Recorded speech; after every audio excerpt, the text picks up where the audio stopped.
नई राजनीति को हवा दी जा रही है। पूर्व मुख्यमंत्री अखिलेश यादव के गृह प्रवेश में पूजा पाठ कराने वाले 5 ब्राह्मणों को समाज से बहिष्कृत करने का ऐलान किया गया है। ये घोषणा अखिल भारतवर्षीय ब्राह्मण महासभा की शनिवार को बड़ा गणेश मंदिर प्रांगण में बुलाई गई आपात बैठक में की गई थी। महासभा ने इस कर्मकांडी ब्राह्मणों के व्यवहार को ब्राह्मण समाज के लिए कलंक बताते हुए निंदा की है। महासभा की ओर से जारी 3 बिंदुओं में स्पष्ट रूप से कहा गया है कि इन 5 ब्राह्मणों का पूर्ण रूप से सामाजिक बहिष्कार हो। अगले साल होने वाले यूपी पंचायत चुनाव को पुरानी नियमावली से ही कराने की तैयारी है। ये जानकारी पंचायती राज मंत्री ओम प्रकाश राजभर ने दी है।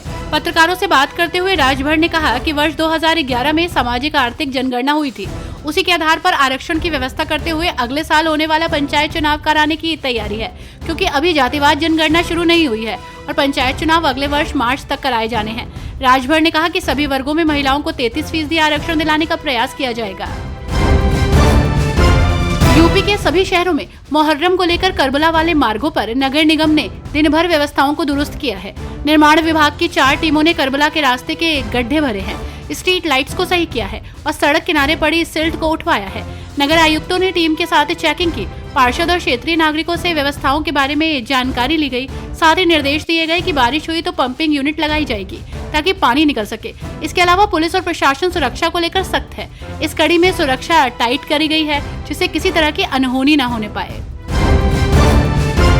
माफिया मुख्तार अंसारी के बेटे और मऊ सदर के पूर्व विधायक अब्बास अंसारी को मऊ सेशन कोर्ट से बड़ा झटका लगा है।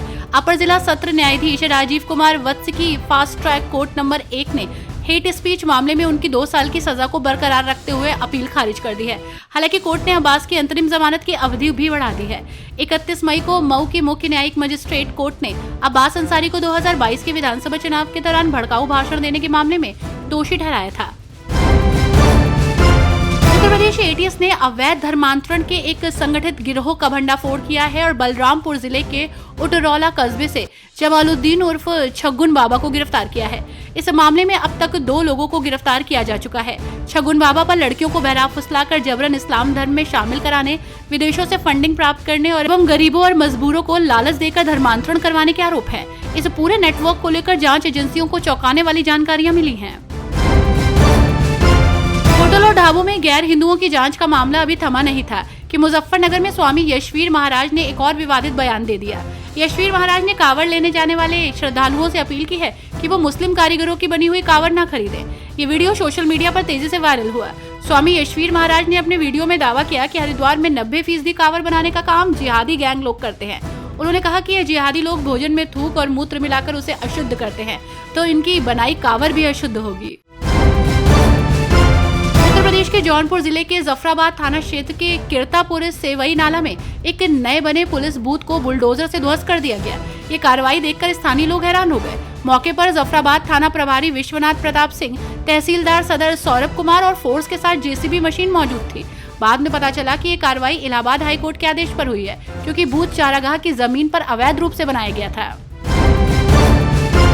मथुरा की सांसद और बॉलीवुड की ड्रीम गर्ल हेमा मालिनी का बयान सोशल मीडिया पर वायरल हो रहा है, जिसमें हेमा मालिनी कह रही हैं कि जो कॉरिडोर का विरोध कर रहा है वो कहीं और जाकर बस जाए, जिसको लेकर ब्रजवासी तो आक्रोशित है ही, साथ ही विपक्ष के लोगों ने भी इस पर सवाल उठाए हैं। इसको लेकर कांग्रेस पार्टी के कार्यकर्ताओं ने शौर्य यात्रा निकाली और चुंगी चौराहे पर सांसद हेमा मालिनी का पुतला भी फूंकने का प्रयास किया, लेकिन पुलिस ने ऐसा होने नहीं दिया।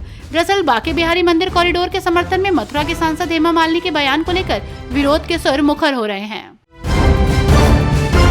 इंस्पेक्टर रामनिवास हत्याकांड में मथुरा जेल में उम्र कैद की सजा काट रहे माफिया अनुपम दुबे की हरदोई में 1 करोड़ 94 लाख की संपत्ति कुर्क की जाएगी। एक्शन लेते हुए इस आशय का एक पत्र डीएम फर्रुखाबाद ने भेजा है। काली कमाई से अर्जित माफिया की ये संपत्ति सवाईजपुर तहसील में है। हत्या, गैंगस्टर समेत 65 मुकदमों में नामित अनुपम दुबे की संपत्तियों पर शिकंजा कसना शुरू हो गया है। उत्तर प्रदेश में योगी आदित्यनाथ के नेतृत्व वाली सरकार ने राज्य की धार्मिक और सांस्कृतिक विरासत को संरक्षित करने के लिए मंदिरों के बड़े पैमाने पर जीर्णोद्धार और पर्यटन विकास के लिए एक योजना शुरू की है। एक आधिकारिक बयान में ये जानकारी दी गई है। बयान में कहा गया है कि इस योजना के तहत भृंगु यानी कि बलिया और दुर्वासा ऋषि आजमगढ़ के आश्रमों सहित जैन मंदिर का कायाकल्प किया जाएगा।